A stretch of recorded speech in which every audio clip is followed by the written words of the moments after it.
ballers of the week. So we'll continue to do this every week. Try to have an offensive, and yeah. So that is that. So going on to the last bit here.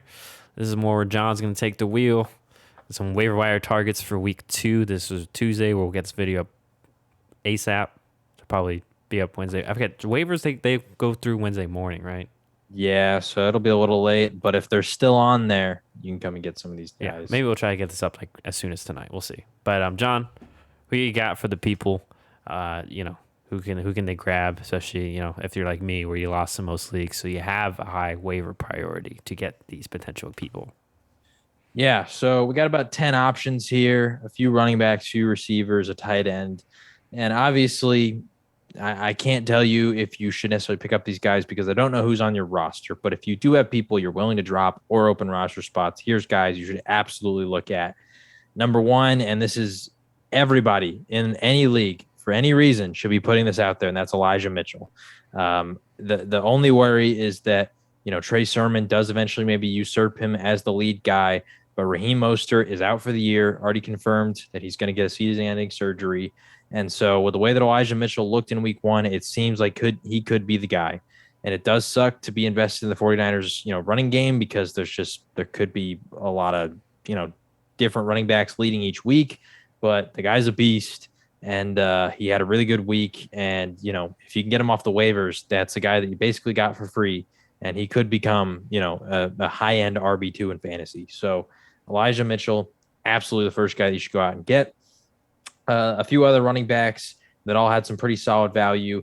Number one, Kenneth Gainwell looked really good against the Eagles. We talked about how Nick Sirianni's never had an offense where one of the running backs finished with over 50% of the workload. I don't know the exact percentages in week 1, but Kenneth Gainwell had good performance. Didn't look like they were scared to play him. I think he had double-digit carries. So that's another running back to be looking at. And especially if you're a Miles Sanders owner, really good handcuff option because if Sanders does go down for any reason, Kenneth Gainwell looks like he's going to be the guy. Mark Ingram, once again, didn't have a super efficient week. It's Houston. It's their backfield. You don't know what you're going to get. But when it came to running the ball and carries, he dominated the workload. So if you're in a really running back needy position, maybe you can't get Elijah Mitchell, Mark Ingram, great option. Always a threat to get a touchdown because he looks like the guy who's going to get the goal line carries. James White, I mean, if you don't know about James White by now in fantasy, I'm sorry, but if you're in a PPR league, somebody's got to have him on their team. And if he's in free agency, you should be the guy because he's a PPR beast. And although Damian Harris showed that he has some ability to catch the ball, Ramondre Stevenson basically has none. He looks more like a LeGarrette Blunt type of running back where he's a a power hitter, but that's it.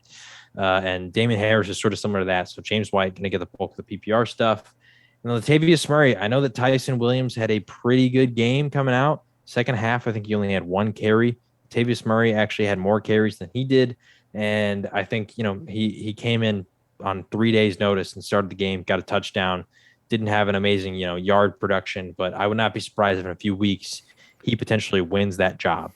Yep, I Um, picked him up in our dynasty league, which I out wavered you by the way because I had the yeah, last yeah. waiver pick. I'm You're glad that welcome. Sleeper shows us that because, I was the only other person I think that put in Mm-hmm. for him. And of course, you beat me to him, Higher waiver which, priority, second to last pick, yep, baby.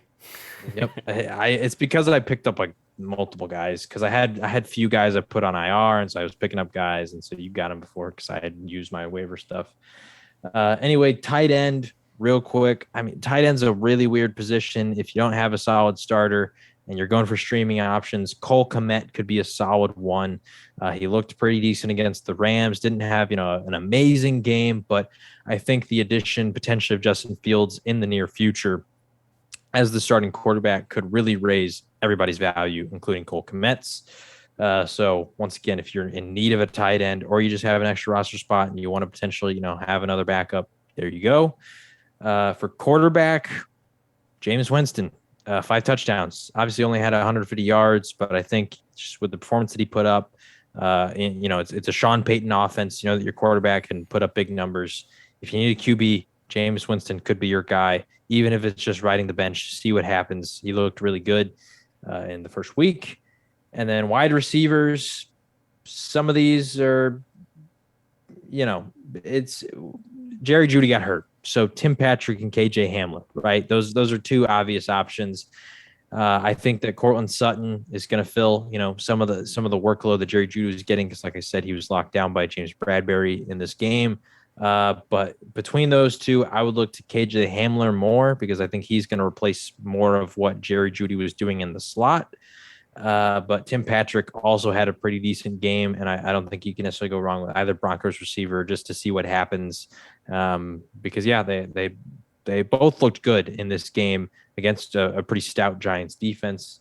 And then finally, Sammy Watkins. I know someone already commented on the post saying that Sammy's only good for the first half of the year. He's going to be inconsistent.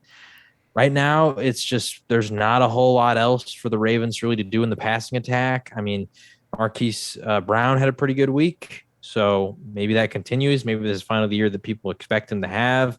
Mark Andrews is Mark Andrews, but outside of that, the Ravens don't ever throw to the running backs for the most part, so you don't got to worry about that. So Sammy Watkins, he could be a decent option, and obviously that's the 10th out of all these guys. That's the last one that you could put on there that I'm gonna put on there. So if you're in a really desperate position for a wide receiver, I think he could be someone that you could try and get at and maybe capitalize on the fact that their offense just doesn't have a ton of receivers right now, and Rashad Bateman is hurt. Yeah, in regards to that little comment, like it's a week, like it's week one, like you're focusing on winning each week right now. So I mean, if you have the spot, right, like, and you need a receiver, just take a shot. He's worth a shot as long as he's healthy, of course. That's really been the main concern with him. So yeah, just my little input in regards to that. But that will wrap it up for this episode. I'll have to go back and edit some stuff, but in regards to that, I'll make sure we'll have all this out ASAP. And as per usual, if you can like, comment, subscribe, show the feedback. Once again, we have a TikTok at Shut Up and Ball, as also our Twitter handle, and then obviously, if you're watching on YouTube, rate, comment, subscribe. That is all free. Same thing on Instagram. John's been killing on Instagram. We're just over 2,000 followers and growing. And although it's a little bit tougher to find content, we are trying to put stuff out every day. But otherwise, we will be back probably Thursday. Which reminds me, let me grab. I've already goofed. Let me grab the spread for Thursday game so we can make our pick now. Giants versus the football team. All right, with Washington's favored by 3.5 per ESPN. That's the line.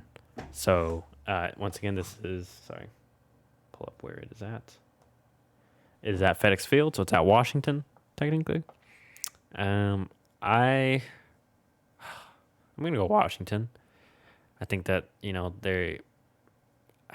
although it's Taylor Heineke, I think that they'll be a little more desperate. I think they need to win more. I think they just want to bounce back. And, and like we mentioned, we already have concerns about the Giants' O-line against this Washington front four. I worry for Daniel. And Saquon. If you're a Saquon owner, this is a tough start of the year, man. But, John, what about you? So I'm going Washington to cover and win. I'm going to go with the Giants. Okay. I just think back to last year's games. They were just so darn close that 3.5. Oh, man. If it was 2.5, I'd maybe feel a little more confident that Washington wins by field goal. But I think it's going to be another close one. So I'm gonna stick with the Giants to cover. I don't know who wins. I think it's a coin flip. It's a tough one to pick spread wise. So I think I need to go with more who I think is gonna win as opposed to threading the needle right now. So that's what I'm gonna do. So yeah, that's why I pick Washington to outright win. My worry too is I don't know how to feel about Heineke. I don't know how to feel about how Saquon's gonna do because short week he didn't look ready for last week. I'm just worried. With once the again, injury. Daniel Jones strip sack fumble. It's leads to 7, easy 7 or something, or pick 6. Yeah, I mean, they're playing a better defensive line this week. Although, that's not to say that Denver was bad because Von Miller and Bradley Chubb are beasts. But, across Washington, the board, better offensive line. Yeah, the interior is just monstrous. But I don't know. At the same time, Giants got a good defense. James Bradbury could, have some good success against Scary Terry.